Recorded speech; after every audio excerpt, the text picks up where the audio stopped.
Welcome to Turn Back the Clock. I was thinking about the schools in Nelson, how blessed we are with such good schools, both private and public. And I thought today I'd like to talk a little bit about the history of our early schools. You know, in 1891, when Reverend Rogers came here for the Presbyterian Church, he was pretty shocked. He'd been a student from Eastern Canada, and when he came to this new little mining company town, he saw children wandering around the streets, and when he asked about school, he was told there wasn't a school. And he looked at the town and he realized it was very prosperous. There were a lot of hotels, a lot of bars, a lot of other stores and things, but no school. So he went to a few of the city fathers and he said, look, I'd be willing to teach half days if you people will put up a school. Well, he didn't get too much support. So then he thought, well, maybe I should get a little competition going here. So he went to visit two of the local lumber yards, and he said to one, if you'll donate half the lumber for us to put up a school, then I'm going to get the other lumber company to put up the other half of the lumber. And they said, okay, we'll do that. So he had the lumber. Then he needed the volunteers. And one day he talked to a group of men who were working on some buildings down at the CPR flats, and he said to them, you know, we need that school built. We've got the lumber, we've got the spot. And they said, okay, we'll volunteer. So they put in a few days' work, and they put up a school, and it was on the site of the addition to the Bank of Montreal, behind the Bank of Montreal there. Now, he didn't have just the school building in mind. He also had some kind of a community church building in mind. And he and the Methodist minister, Reverend Turner, shared the building for services, and during the week it was used as a school. So this was the humble beginning of our first school. Meanwhile, Dr. Arthur, one of our more educated early pioneers, had been working towards the idea of a school in the community. And he had written letters to the government as well and said we need a government-sponsored, funded school in Nelson. While they were waiting for the government to come through with it, he gave a room in the top of his house. And it's quite a laugh when you think of the amount of equipment that schools have today with computers and all the sports equipment and all the libraries and everything, to read the list of what they had in that first school. 3 9-foot benches and tables, a blackboard, a map, a stove, and a water pail and cup. The next year they added a broom, a water pail and cup, another one, a school bell for 75 cents, a box of chalk, and a bottle of ink. No paper, of course, because in those days students used slates, and I guess whatever books the students bought themselves and brought them, or the teacher had her own. So it was very simple, very meager, but it was a start in education. That government funding did come through. A teacher named Miss Jenny Rath was hired, and the school started. Then they started a school board in June 1892. And the school board decided they needed a better school building. There was some problem about the ownership of the actual building where the school was, of the land. And a trade was made with the Presbyterian Church, and they were given the site that they now have for their church, and the building, that building that they had been using for a church and school, went on to be used as a Boer War recruiting center and a general gathering place, but it was no longer used as either a church or a school. The land where Central School is today was obtained from the government, and a school was put up, a simple wooden school. And with a few additions over the years, that school became Central School, and finally was replaced by the brick structure. But that's a long time in the future. Meanwhile, there was a lot of growing pains. The population of Nelson was becoming more and more full more and more children. Money was always tight. It was we talk about red tape today. It was red tape like mad in those days. You had to write to Victoria and request everything and then wait for an answer.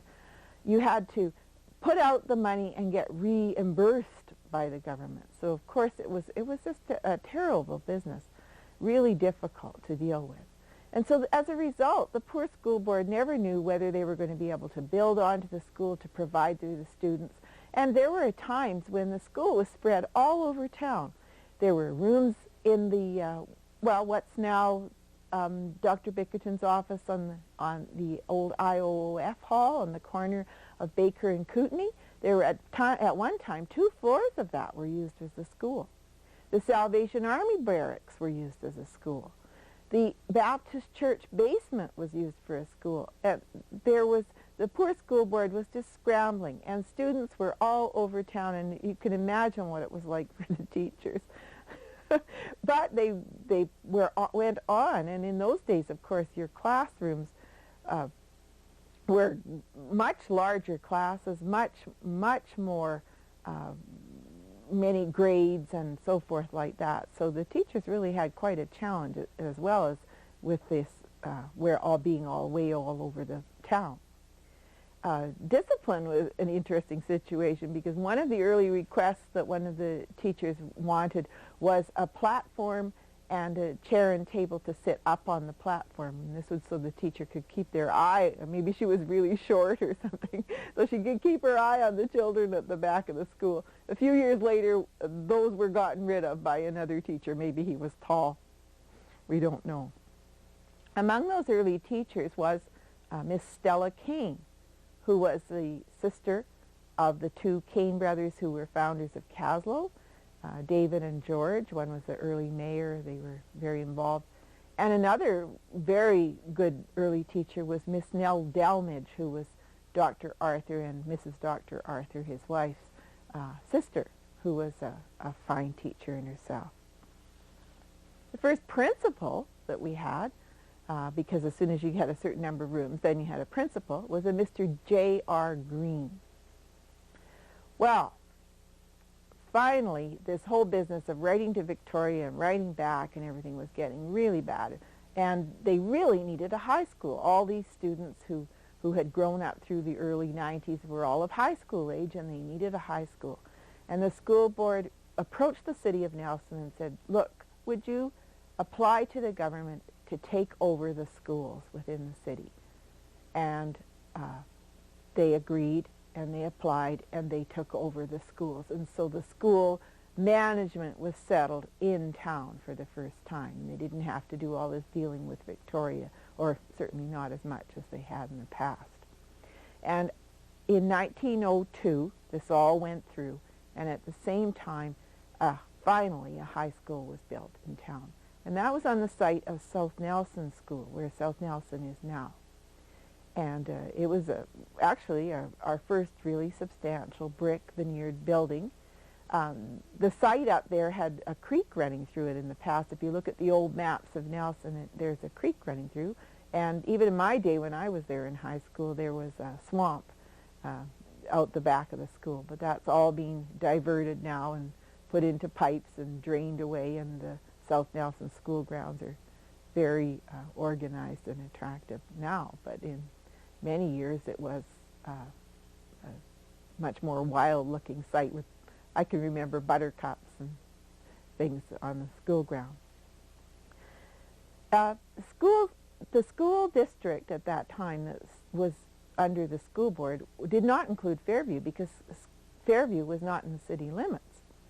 So Hume School, meanwhile, had started its own school, a wooden school, up high on near Douglas Road, View Street area. And then in 1896 came down to the site where Hume School is now, with a wooden school that served with a number of additions, as they all did, and then was finally replaced by a brick structure in 1923. Hume School has had its problems over the years. I think almost the first day it opened, it was struck by lightning, and then later and it burned, and then later, of course, it went through a fire that was caused it to have to be rebuilt, as did Trafalgar too. Okay, so we've got children all over town. We've got the school board in control. They do have a good site of land there where Central School is today. And finally, a bylaw passed to build a proper school, and a very handsome brick school was put up in 1908. The cornerstone was laid by the Masonic Lodge, who laid cornerstones in a number of our good buildings in town. And it was built, and it was built as a fine, solid school, which it still is today, and very handsome and attractive school. And people really were proud of what they called the Nelson Public School. Sometime in the mid-20s it changed to Central School because of the other schools in the district. It's quite interesting how they recycled buildings in those days. When they built the new Central School, they divided the old Central School into 3 sections. One section, the 2-story section, they kept. They put brick veneer on the outside of it to match the school and kept it until they tore it down to build the present gym. One section went up the street beside the Cathedral of Mary Immaculate and became the Catholic Hall, and stayed there and was used until the present St. Joseph's School was built. Another section was taken down to the 100 block of Baker Street and was used as homes. So they really did reuse and recycle in those days, buildings as well as anything else. Makes you think that they must have been really easily moved and lightweight and didn't involve as much plastering and so forth as today.